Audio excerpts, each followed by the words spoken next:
In times of uncertainty, every generation rediscovers the same truth. Defence starts at home. During World War II, when blackouts, rationing and air raids left homes vulnerable, ordinary families had to think like soldiers without crossing the line into combatants. They couldn't set traps or wire fences with explosives, but they learned how to make a home into a fortress of deterrence. Quiet, sensible, and completely within the law. Those same principles remain vital today. Many people over-secure their properties with illegal traps or use methods that can backfire legally or physically. But the best defences don't require weapons or barbed wire. They rely on awareness, layers of deterrence, and human psychology. The first defence is visibility without exposure. One of the greatest lessons from wartime home defence plans across Europe was that deterrence began before anyone touched the fence.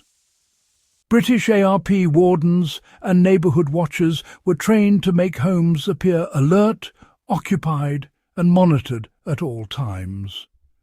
Darkness and confusion allowed intruders or saboteurs to slip in. Light and visibility forced hesitation. Modern homeowners can apply the same logic with lighting that follows a layered plan. Motion-sensing floodlights near entryways, dim perimeter lighting along paths, and subtle lighting in interior rooms give the impression that someone is always awake. The mistake most people make is total darkness or over-illumination. Darkness invites concealment. Harsh floodlights reveal everything, including what's worth stealing. Balanced lighting and visibility act as silent guards, always watching but never aggressive. During the Second World War, blackout curtains kept bombers from spotting city lights, but in rural areas, home sentries relied on controlled lantern placement. Enough glow to expose movement, never enough to expose themselves. The same principle can be used today with low-voltage path lights or solar lamps that outline perimeters without turning your property into a beacon. The strongest barrier is the one that slows, not injures. Barbed wire is iconic in wartime defence, but it's also a legal nightmare in civilian life.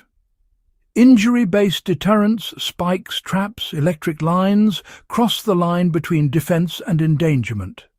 The smarter tactic, borrowed from both military and Cold War civil defence manuals, is to build delay zones.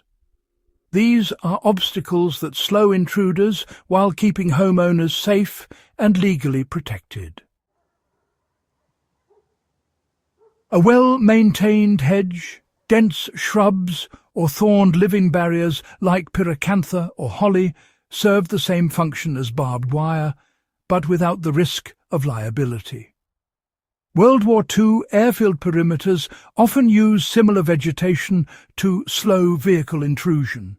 Thick, tough and self-healing barriers that couldn't easily be cut or climbed. The next layer is terrain control. Gravel driveways or stone paths aren't just decorative, they make sound. During the Blitz, homeowners spread crushed stone outside windows to detect unwanted movement. You know, the same concept still works today. Crunching gravel underfoot sends sound through the house long before an intruder reaches a door.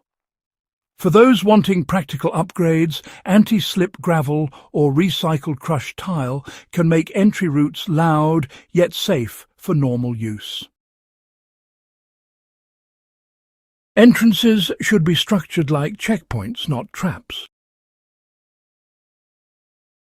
WWWBI bunkers and command posts were designed with narrow entry points that could be observed and defended without violence. Translating that idea to modern homes means, well, controlling line of sight and choke points. Reinforced doors, deep-set frames, and layered locks buy valuable time. In Britain, families reinforced doors with diagonal wooden planks or sandbags to resist shockwaves from bombs. These days, a solid core door with long screws in the hinges and a strike plate anchored right into the frame, well, it performs the same job against forced entry as those old wartime measures. Glass panes near locks, they're another overlooked vulnerability. Back during the war, window tape patterns were used to prevent shattering under blast pressure.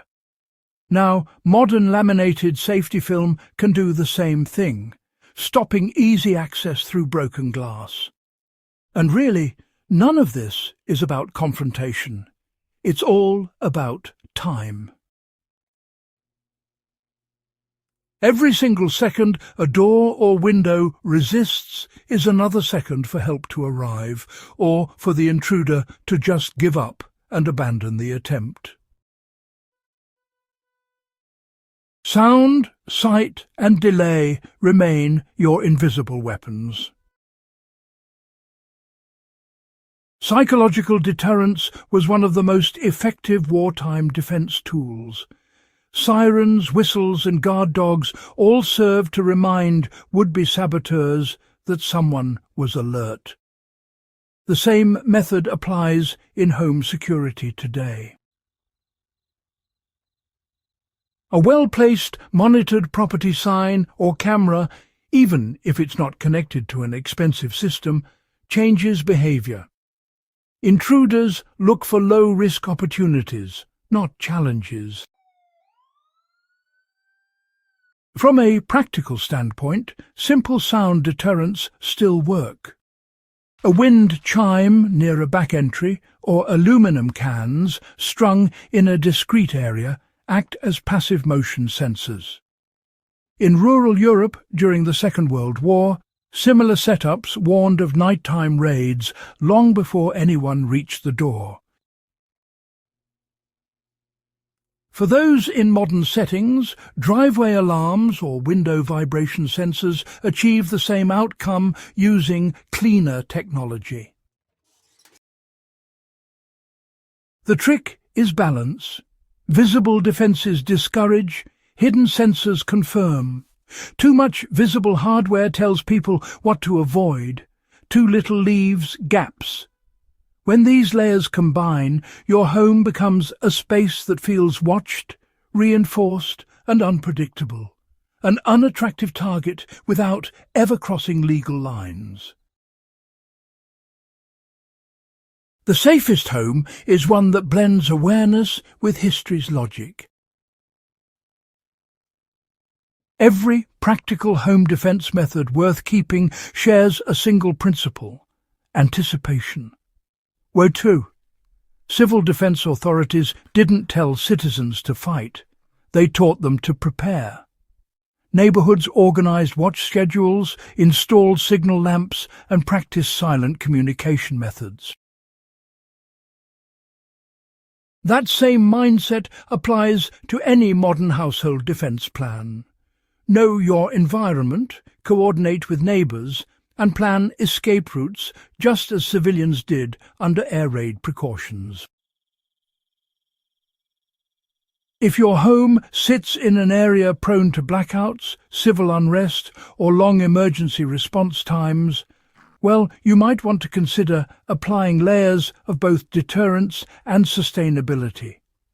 Install battery-backed motion lighting, secure doors with braces that can be removed during fire emergencies, and maintain visibility between key windows and exits. It's important to remember, never rely on a single measure. History shows that true safety lies in redundancy. From barbed wire to practical security, the principle hasn't changed. Real home defense isn't about confrontation. It's about control. World War II taught ordinary citizens that preparedness beats panic and that visibility beats aggression. The most effective defenses make intruders think twice before they even touch the gate. You don't need weapons or traps. You need foresight, good design, and the calm discipline of those who've seen worse and endured. So, as you plan your home defenses, remember this. Barbed wire and aggression create more problems than they solve. But layered deterrence, visibility and sound logic create a home that feels watched, fortified and law-abiding. History has already tested these ideas under far harsher conditions than we face today. If this deep dive into historical and practical defense strategy helped you see the smarter side of security, subscribe to In the Beginning and share this guide.